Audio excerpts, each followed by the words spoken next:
Michael is the founder of the National Youth Poet Laureate Program, which is a leading literary arts program for young writers in America. And he's a recognized thought leader in the nonprofit sector and has received honors from the Ford Foundation and the Union Square Awards. His work has been featured on CNN, the New York Times, the Washington Post, and The Nation.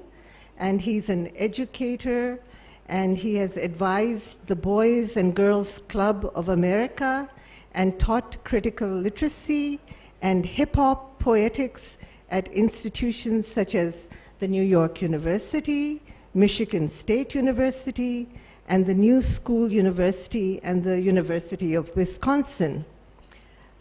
Aysha Baqir is going to read us a short essay, and it is called Zora, What If You Were My Daughter?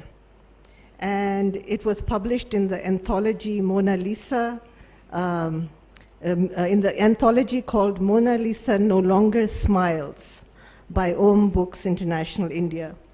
And her debut novel, Beyond the Fields, was published in January 2019 by Marshall Cavendish out of Singapore and launched at the Singapore, Lahore, and Karachi Literary Festivals in 2019-2020, and Women in Literature Festival in 2021. Beyond the Fields was shortlisted for the Best Debut English Novel at the 9th UBL Literary Awards and won the Literature Award of the Ladies Fund in Karachi in 2022. Her short stories have been selected for best-selling published anthologies, A View of the Stars, published by Marshall Cavendish, Mona Lisa No Longer Smiles, and The Gendered Body in South Asia, Negotiation, Resistance, Struggle. She is an Ashoka Fellow and recipient of the Vice Chancellor Alumni Achievement Award from LUMS, which is the Lahore University of Management Sciences. So the first thing I would like to ask both of our panelists, and I guess we'll start with Michael, is why do you write? What is the motivation for writing your poetry, Michael? I think, can everyone hear me? Yes. That's a great question, a difficult one. I think it changes over time, right? So as a young person, writing is just an incredible creative outlet, a way to be heard, a way to express yourself. And you know, when I was growing up, we didn't have a lot of arts programs in the schools that I went to. Most of my sort of extracurricular activities were focused on athletics, which is very big.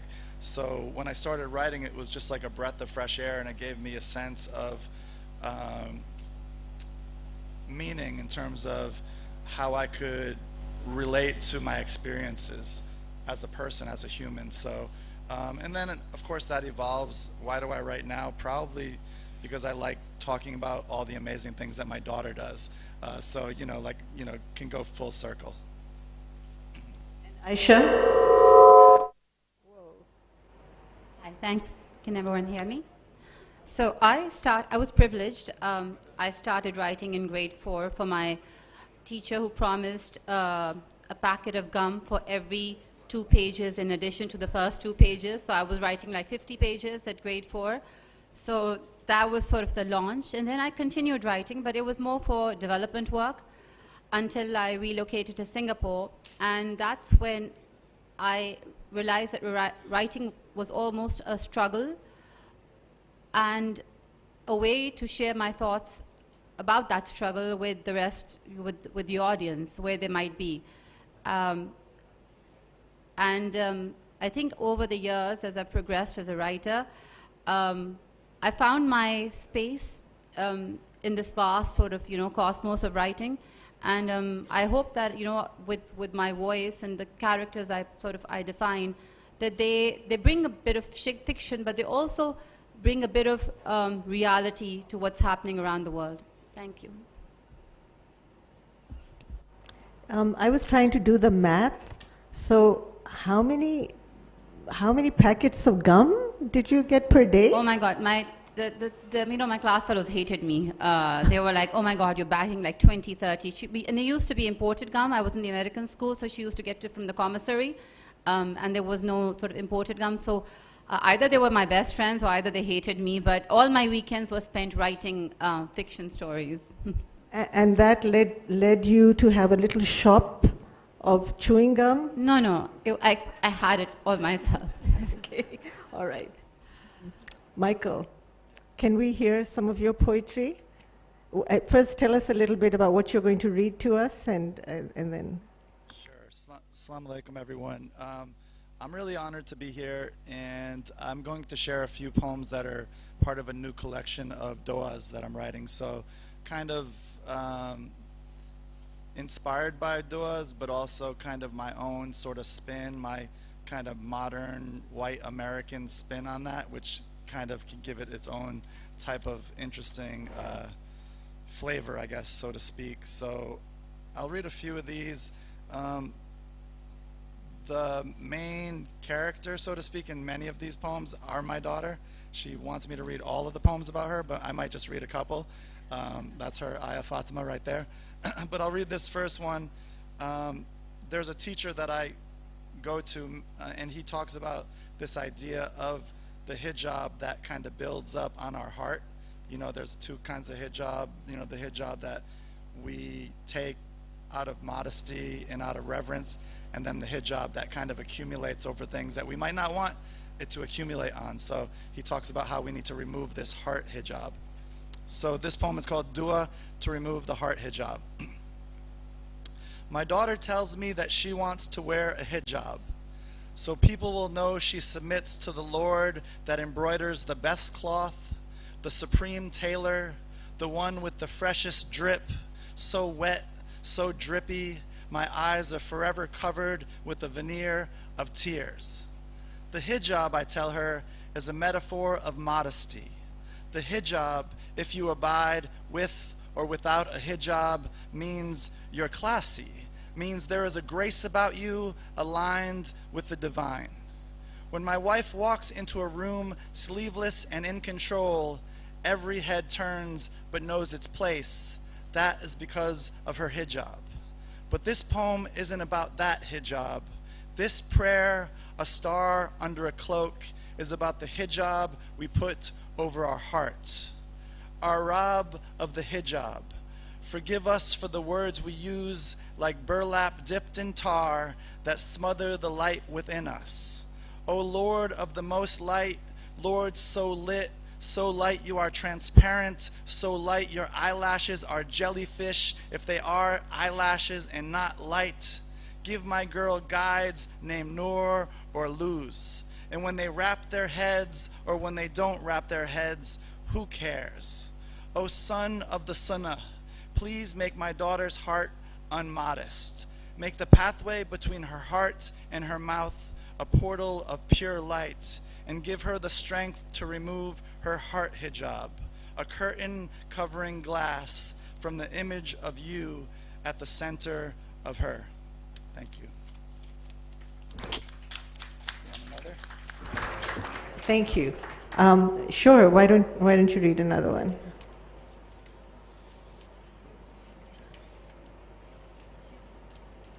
So this one is called Dua for the Best Translator. You know, and I just love in prayers when there's just this like way of describing the most grandiose of the most grandiose. Like, how do you even do that? You know, like Lord of the most light, like, you know, and it's just like everything is the most and the supreme, and it's like hard to like match that as a poet, like trying to describe that. So all you can do is sort of just like extend the metaphor, and so that's what I try to do sometimes in these poems.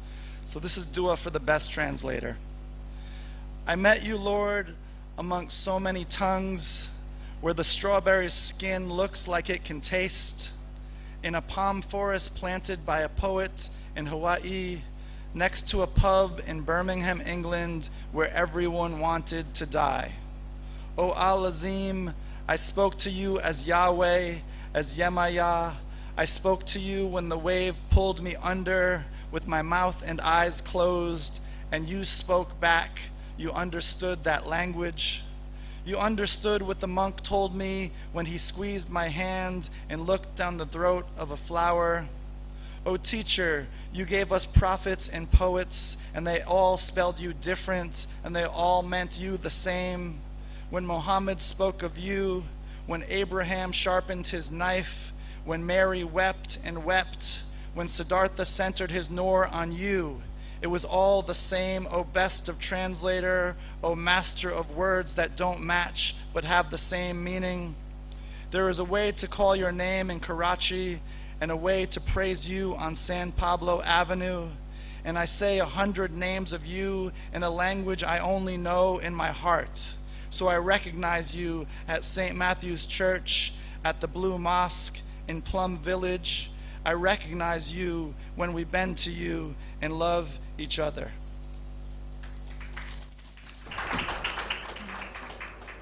Thank you, Michael. Why don't we have Aysha read from her essay, and then we'll come back again to you, right? Aysha, please tell us a little bit more about, just tell us about your essay before you read it to us. Thank you, Maniza. Assalamu alaikum. So on May 31st, 2020, Zora Shah, an 8-year-old domestic worker in Pakistan, was beaten to death by her employers. The incident took place 6 days before the death of George Floyd and the resurgence of the Black Lives Matter movement. Each year, over 1 billion children across the world experience physical and sexual abuse. So this is a letter to Zora. Dear Zora, I am sorry you are not black. I am sorry that the police did not release the video of how your employers, Hassan Sadiq and his wife Kulsum, caged you, abused you, and beat you to death for freeing a few parrots. I am sorry that no statues fell for you. I am sorry that your murder has failed to free over 8 million child workers in Pakistan, or over 250 million workers in the world. Zora, 5 days before you died, a Minneapolis policeman, Derek Chauvin, dug his knee into the neck of a 46-year-old black man, George Floyd, for 9 minutes, ignoring the black man's choked, "I can't breathe" last breaths. George Floyd's death sparked protest and outrage across the country. Tens and thousands of protesters marched into the streets of Minneapolis.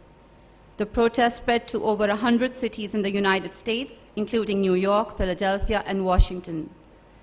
Within days, the movement Black Lives Matter transformed into a global struggle, an online revolution, and protesters surged out into the UK, France, Germany, Spain, and Australia. Gathering momentum, the crowds tore down statues of slave traders and white supremacists in many cities. Some of the biggest corporate brands pledged support to the movement, Black Lives Matter. Other companies fire their CEOs and executives for racist and insensitive remarks. Chauvin was charged for second-degree murder. Some countries and states forced the police departments to ban the chokeholds and neck restraints. Many cities outlawed the unannounced police raids known as no-knock warrants. The George Floyd Memorial Fund raised millions of dollars for his family, and his GoFundMe page was supported by over hundreds of thousands of contributors. George Floyd's crime was that he bought cigarettes with a counterfeit $20 bill. Zora, your crime was that you freed a few parrots. The day after you died, tweets and posts flooded the social media. Many even changed their profile pictures. A few days later, you disappeared from the news like the parrots you had released. The Ministry of Human Rights in Pakistan promised reform. tweets hinted towards tweaking the outdated Employment Children's Act 1991 to include the child domestic labor to the list of banned occupations, while overlooking the far more dangerous kilns, mines, and mechanic shops. And today, thousands of children work in hazardous occupations. Zora, I'm sorry that the media and the ministers did not give your death more attention. Some renowned civil society members organized a protest, but less than 12 protesters showed up. Given this, there is a lesson to be learned from the family, friends, and community of George Floyd. Zora, when I read the news of your death, something inside me came to a standstill. I heard your screams, "Stop it, no more, enough." But the world offered no answers. I had not spoken. The words were inside my head, knowing and unforgiving. And with a sickening reality, a sickening certainty, I knew that the pandemic was not outside, it was within me. It's simpler for all of us to look outwards and condemn others. It absolves us. But the problem is not out there, it's within us. It's tiring and uncomfortable to look inside because we are part of the crisis. We're part of the complex social economic cosmos that perpetuates and feeds on discrimination, poverty, violence, and forces millions of children into forced labor. If we continue to be part of the problem, can we be part of the solution? Not if we exclude the poor and vulnerable populations from the decision-making process and appoint ourselves as their ambassadors or spokespersons. Not if we continue to excuse the culprits because they're rich, powerful, our friends, friends of our friends, or someone we do not want to offend. Not if we leave the millions of child laborers to be physically and sexually abused without taking any action. A progressive society rests on the voices of all stakeholders committed to the cause. Can the stakeholders working on human rights include the poor and vulnerable in conversations about their rights, even at the risk of losing their privilege? Some claim that the poor and vulnerable are uneducated, illiterate, unable to contribute toward the right decisions. Yet, in my experience of 15 years, I found that the majority of the poor to be bright, determined, resilient, and waiting for the opportunities and initiatives to improve their lives. Hence, the excuse becomes fallacy to control and manipulate vulnerable populations, and is strikingly like the justification of the East India Company and the British Raj to colonize the subcontinent. Have the colonized become the perpetrators? Our actions have a consequence, as does our apathy. Black lives do matter. The question is, do children's lives matter? Thank you.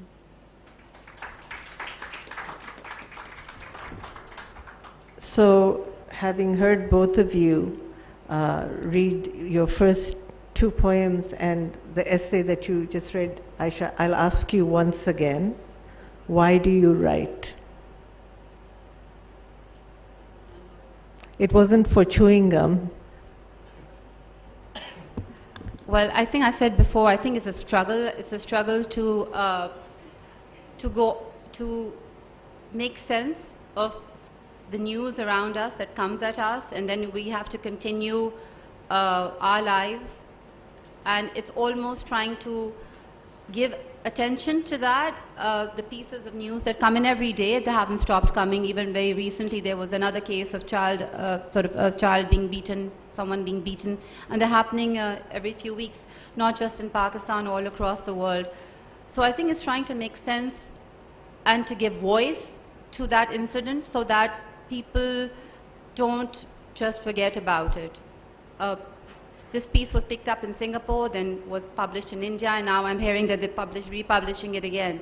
So it's from my end, when I write, it's giving a voice to the struggle and to issues that go unnoticed. In my fiction writing, because people don't want to be inundated with social heavy issues, I realize that the conversations come to a stop when people want to talk about poverty or children being abused. Nobody wants to talk about heavy issues. So although this essay was sort of it was heavy, in my fiction writing I try to make the characters interesting, the protagonists, so that the social issues are addressed, but within a framework so it leaves the person thinking, but not necessarily sort of very, drawn down by what's happening around us. Okay. Michael? So, thank you for that essay. That was beautiful. For me, I think I'll probably answer this question, why I don't write. And it's connected to Aysha's essays. For the past 20 years of my career, I've had the privilege and honor to work with young writers. And the work that the organization that I work with does really create spaces for the most marginalized youth writers of color in most of the major cities in the US. And as you said in your essay, these are probably the most prolific and talented authors that we've ever seen in our country. They are directly responsible for the resurgence of poetry readership in the US right now. And it's just like been an honor working in that field. And so, when people say, they know I'm a poet, and they say, well, what are you working on? What are you writing these days? Most of the time my answer is I'm writing grants to support the organization. So it's a real treat to be able to write some new poems and have this sort of new inspiration. I really like to write project-based, so if I get this idea in my head that I'm gonna write these doas, I'm gonna write doas. If I get this idea that I'm gonna write poems about spaghetti, then I'm gonna write 100 poems about spaghetti. So it's really like that kind of compulsion that drives me to write, but also seeing how poetry has enriched my life really has diverted my attention, most of it for the past 20 years, to working with young writers and getting to experience what they have to say. So, which is actually why I'm here in Pakistan right now, still working on behalf of creating platforms for young writers to be heard, because I really believe that, the way that this forum has served me, I just want to share with as many people, and I believe that young people have the most to say. So if I can do that for the rest of my life, I feel like I'd be very blessed and have a great career. So would you like to read us a few more of your poems? Sure. And when I say I don't write that much, I don't think I've published a book in 10 years. So have you tried to write a grant rejection letter in rap? That would be good. That would be good. How would it go? Not to put you on the spot or anything. I'm not much of a freestyler, but that's the beauty. Like, we literally have kids that could step up on the stage, and we could ask everybody in the audience to hold up one thing, whether it's a cell phone, a book, a samosa, and they could go off the top of their head in verse and include every single thing, and from a 16-year-old at that. But I am inspired by rap and hip hop. So this book actually is called Vacations on the Black Star Line, and it was inspired by an album by a rapper named Mos Def and Talib Kweli. And so I wrote poems inspired by each of the songs on the album. So I'm going to read the one that's also relevant to Pakistan, called Brown Skin Lady. If you cut someone off from their culture, they will die. My lady can trace her long finger like a terracotta branch through history's rich cemeteries and arrive at the prophet. There is no separation of church and state when your homeland is called the Islamic Republic of Pakistan. Where I'm from, we pretend that God stays out of our taxes and that culture is the alchemy that turns blood white. I am multiple selves, but I am white.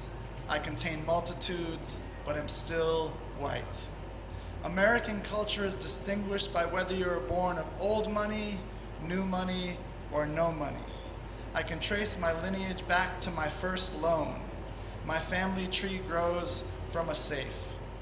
It seems the most dangerous nation in the world has it right.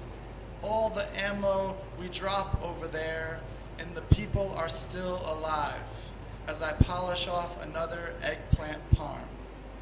At the airport, they study my lady's passport and wonder where she has hidden the bomb. And I want to tell them, she doesn't hide the bomb. She is the bomb. So I like to put humor in my poems, as you can see. So I'll read one more. This one's a bit more controversial, very relevant, but I've seen it's uncontroversial here, but it's controversial where I'm from. And you know, everyone has differing opinions where we're from, but the opinion that I have is that if we kind of can create a space where people stop killing each other, then we can figure out what the next step is. So in our city of Long Beach, we worked for many, many weeks, almost 2 months, to inspire the city to have a resolution for a ceasefire, which is very hard to do in our country. So this is called Do It for the Forgetful. I get some water, my throat is killing me. Before each prayer we appeal in your name, Bismillah, into two of your infinite names, most gracious, most merciful, God of Ibrahim, of Moshe, of Jesus. Where I'm from, I rise from the prayer rug and come to City Hall again and again to this salat, O Asameh, the all-hearing, to appeal to a mayor, a council member, 100 or more of us cupping candles in our palms or shining light from a cell phone, we come. And on the other side are half a dozen or so who are all heard by a mayor, a council member, strongly considered. Are these folks adjacent to something that I don't believe in, who try to change the meanings of words, but you can never change the names of you, O Al-Mujib, Al-Muqit, Al-Aziz. When we say our Lord is the greatest, these people with the same Lord as us align our submission with terror. But even when we see the images of 2 hands, 200 or 1,000 hands, not large enough yet to even clutch a pomegranate, reaching out from the rubble, there is no name for vengeance in our hearts. Instead, we pray to our Raqib, the watchful one, Al-Wadud, the loving one, Al-Ba'ith, the resurrector, for this to stop. These 99 glorious names of God, of Yahweh, of Allah, are given to us as maps. The name Al-Fatah, the supreme solver, the name Al-Adl, the embodiment of justice, the name Al-Hafiz, the guarding one, leads us to city halls, writes our names on petitions that call for peace. We risk nothing and we risk it all while they take our pictures on their cell phones for websites that weaponize and water down these systems of oppression. Those who follow the same God that Abraham followed, who I follow, forgive them. O Al-Ghafur, the most forgiving, O Al-Afu, the pardoner. They have forgotten that the first temple you built was a body.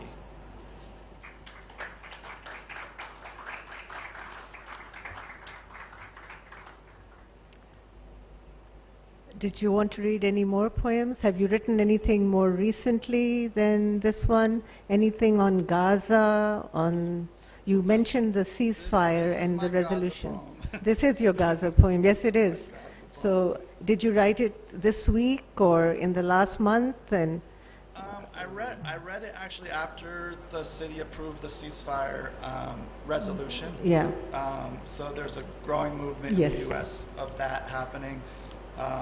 You know, while also feeling like we are in a time where it is dangerous sometimes to share those thoughts. I think that fear has clouded judgment oftentimes, so people that might suggest that ceasefire is the way to go can be conflated with something else that they are not. So it's really a tricky line to walk, as you can imagine, kind of sharing your views and not and you know, being investigated for peace, you know, for wanting peace.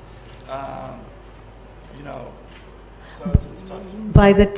By the time I left the U.S., which was on Wednesday, I think over 40 councils, city councils had passed the resolution for ceasefire. And it is indeed a growing movement in the United States. And I think, if anything, people are waking up, especially the young, and seeing things differently. So it's a hopeful moment in that way. So good. I hope you get a chance to read your poem in Long Beach. Yeah, that would be a whole other can of worms, but like right on the street. Right on the street. Right, yeah. Like right on the street. Yeah. I mean, there's people on both sides, and it's tough to live in a world where they're on two sides. I wish, like I said, the dua for the best translator is, I wish we could all be on the side of love, because I think we all pray to the same God or higher power. We just call that person by a different name. Yeah.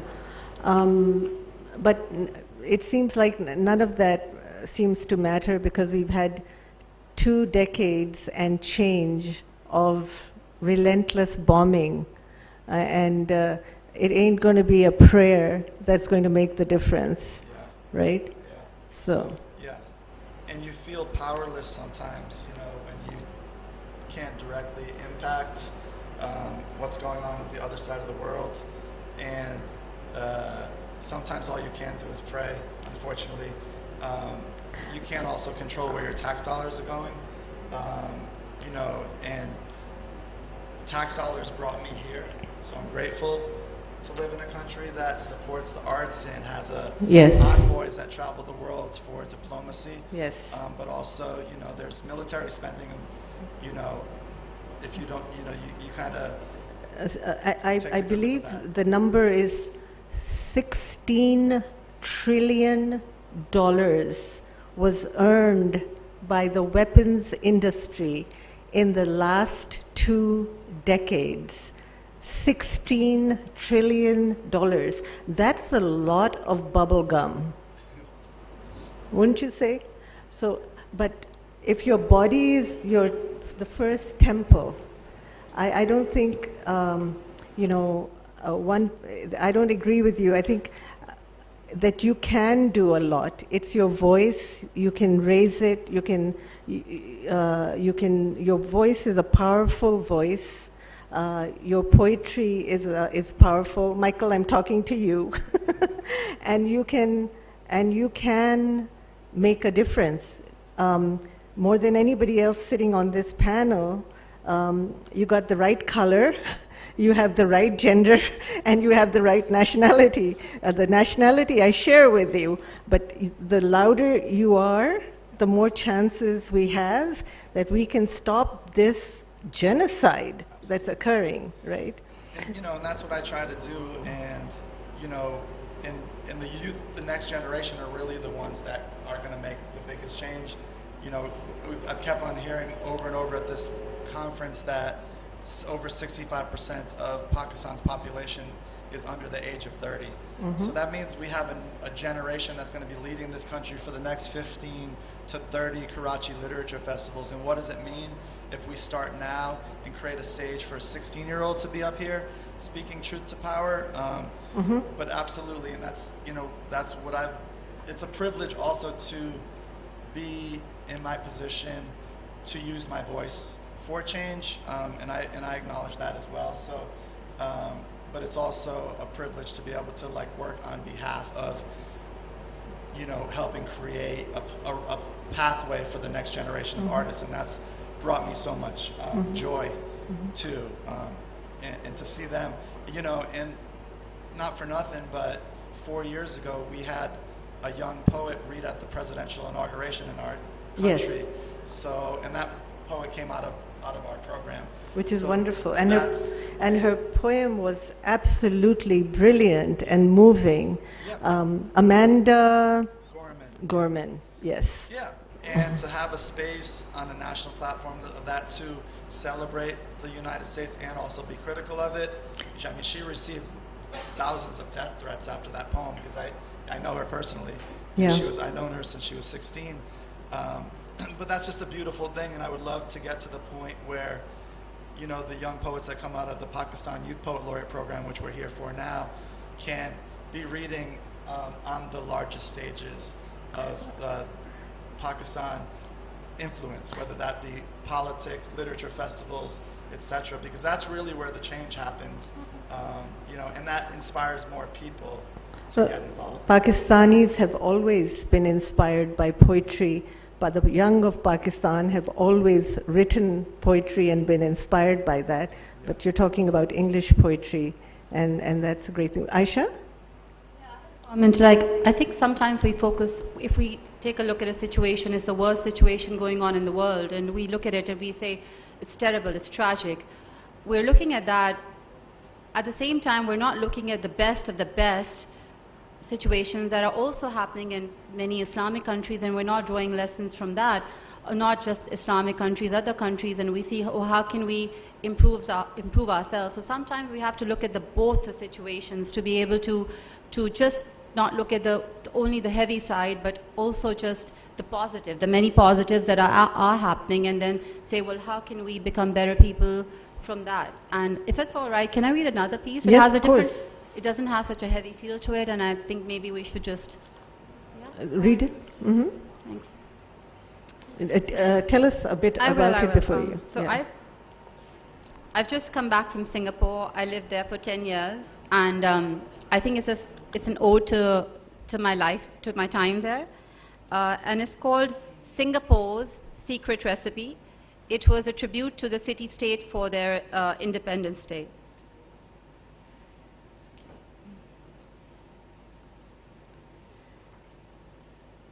Singapore's Secret Recipe. Early Saturday morning in March 2018, I dropped my 11-year-old at a sports park in northeast Singapore. My son was excited to find his friend, and I was anxious to spot a coffee shop and nosedive into the thriller I had started last night. The race, I had been told, would last for over an hour. As we waited on the sidewalk for the light to change, I cheered up, sighting a small, cozy mall. We entered the lush green grounds, and my sneakers made a squelching sound. I grimaced. It must have rained last night. How are the boys going to run? Mama, my son tugged my hand to let me know he'd seen his friend, and the next instant, with a quick, bye, we'll call you when it's over, he darted towards the long queue in front of the sports booth. For a few moments, I stood there, my eyes following him, until he joined his classmate, and I forced myself not to walk after him to demand a goodbye hug. Catching his second, "You can go away now" look, I turned around and walked away. I crossed the road and headed straight for the mall, anticipating the rich aroma and the smooth taste of my cappuccino, and then stopped, stumped. The doors were locked. I peered through the glass windows, trying to get the attention of the troop of cleaners who mopped and vacuumed. No luck. Finally, I stepped back and caught the sign. The mall would open at 11 a.m. Impossible. This was supposed to be me time. I turned around and debated my options. I could head back to the park and wait it out, or explore the area. Pushing away the thoughts of the page turner in my tote, I opted for the latter. In a few minutes, I had crossed 2 blocks and found myself in a quaint neighborhood. I walked down the narrow paved road with neat buildings decked with parrot yellow and orange shutters. Red and gold decorations adorned many wooden doors. Some of the grocery shops were already open. The cloud cover shifted to reveal a clear blue sky, and misty clouds shimmered and spun gold. I continued to walk further, and hearing chatter, turned a corner. I stared. It was a small hawker center with rows of stalls and a few dozen tables. All the tables were full. Grandparents, parents, children gathered for the morning meal. In one corner, a mother helped her son with his homework, and a man fed his aged mother. On this other side of the food stall, young children played board games. Some families exited and more entered and stopped to chat. I moved forward, drawn by the scent of the strong black coffee mixed with the aroma of fried roti paratha and creamy coconut laksa. My eyes lingered over the mounds of white rice on the fresh green pandan leaves, crisp leafy vegetables heaped on steamed noodles, stacks of butter toast, bowls of soothing ayam soto, and moist carrot cakes. Spicy, savory, salty, sweet. Flavors and colors blended and melted together. They ate different foods, but they ate together. Food brings people together. Had I read it somewhere or heard it from someone? I didn't remember. The easy banter, the jokes, the laughs made me pause. I saw an old Chinese man offer a bowl of noodles to his Indian friend. A Malay dad urged his teenage daughter to finish her vegetables. A young Chinese boy performed magic tricks and made his grandma smile. From the ease with which the folks interacted, I sensed they knew each other and lived close by. The difference in race and religion ceased to matter when they ate together and shared food. In that one moment, in a small hawker center, I saw Singapore, a nation of approximately 5.7 million people and diverse ethnic groups, become one. Warmth and love wove around them like fairy dust. The uncle at the coffee stand beckoned, and I ordered a strong black. A distant memory tugged. I had seen this in my home country once upon a time, when neighbors knew each other and looked out for each other, and when they ate together. I remember years back, my brother had wandered outside our gate and walked all the way to the nearby market, about 15 minutes away, and the fruit vendor had seen him and brought him back. That time was gone, but it existed here, in this instant, where families still fused, merged into a vibrant community, and cemented into one strong nation. When people ate together, meal after meal, day after day, year after year, they became one nation. I smiled at the uncle as he handed me my coffee and decided that my son and I would have breakfast together before we headed home. I turned away to walk back, but before I did, I glanced back one more time and blew a prayer for peace and prosperity for Singapore. Thanks.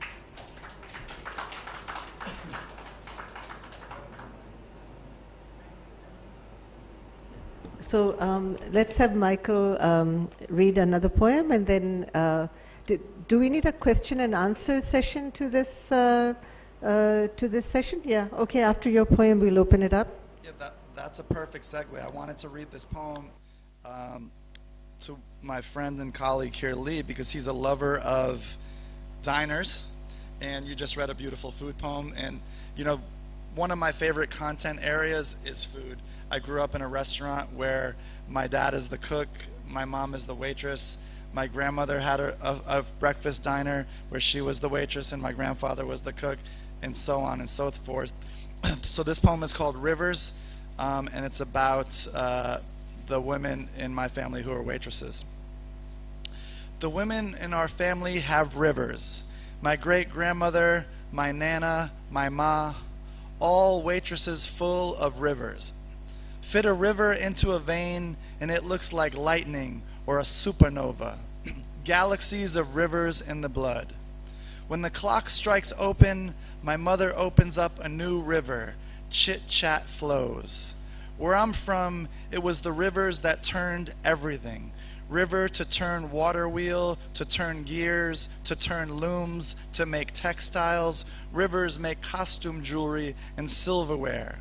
The birthplace of the American Industrial Revolution, born from a river, rivering to Narragansett Bay, flowing past Town Beach where I learned to ride waves. Ma says, what does she got? She worked her whole life. What do I got?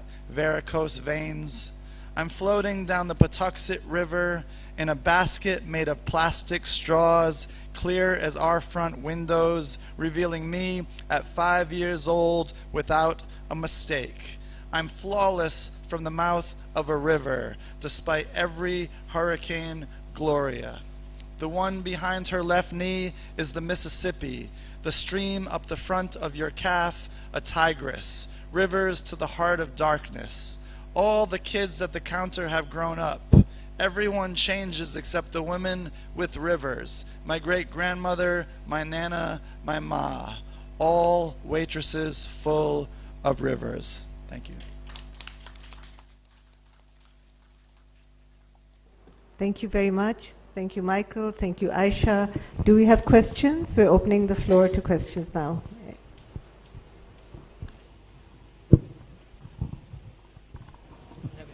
Is there? Hi, Aysha, Maniza, Michael.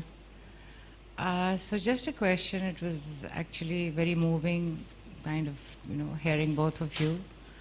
But going forward, when Maniza talked about specifically Pakistan, that it's 65% that you said that the children are under 30, Maniza, is that what you said? Okay. So going forward, if we see not only in Pakistan, but if we compare, globally, this is becoming more like a speech. But going forward, so we have the children in Gaza, we have children in Pakistan, we have children in most of the third world countries. And going forward, where most of the policy makers and the decision makers and the people who are working in human rights forums, their ages are about 60 plus. What's the way going forward?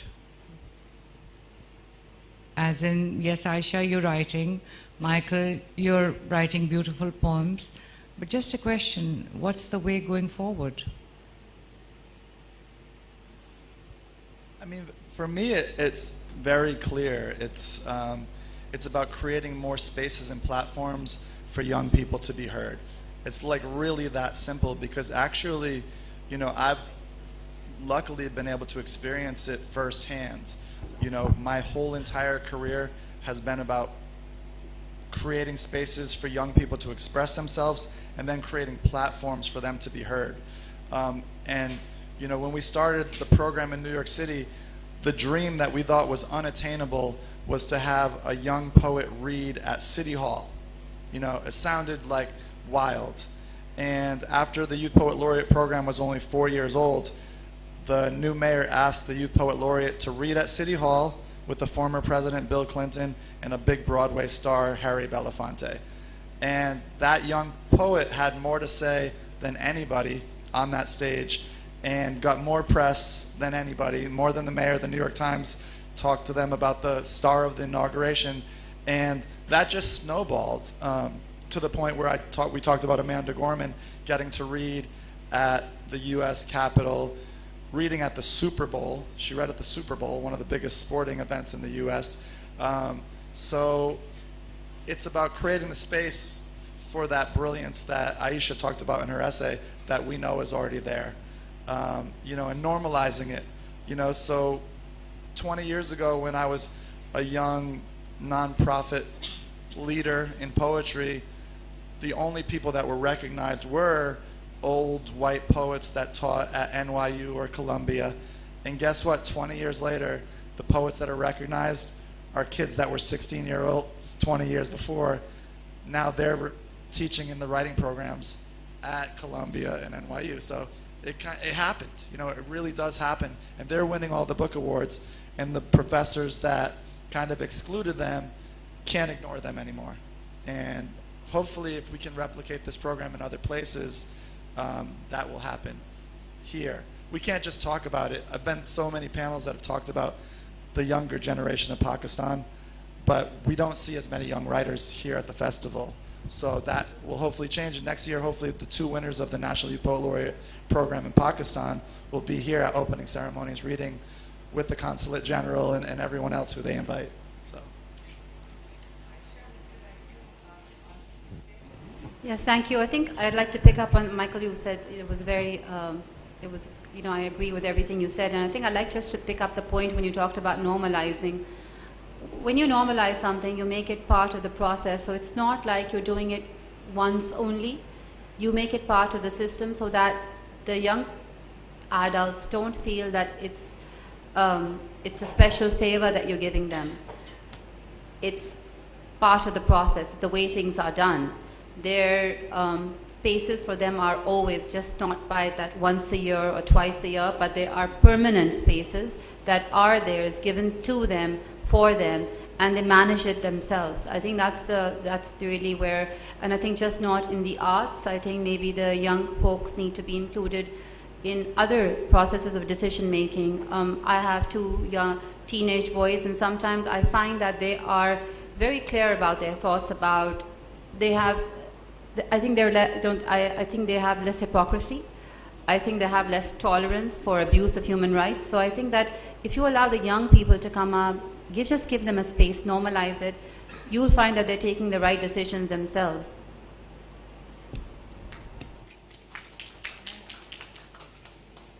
I think with that, we'll give our panel a big hand, and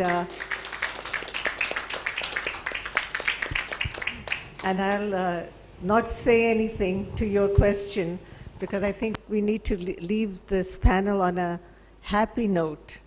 I'm not so hopeful, but thank you very much. Thank you.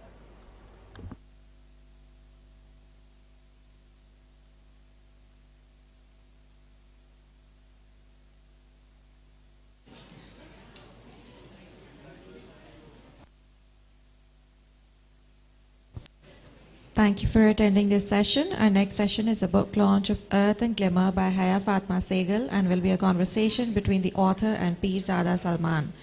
This session will begin at 1:30 p.m. We look forward to seeing you then.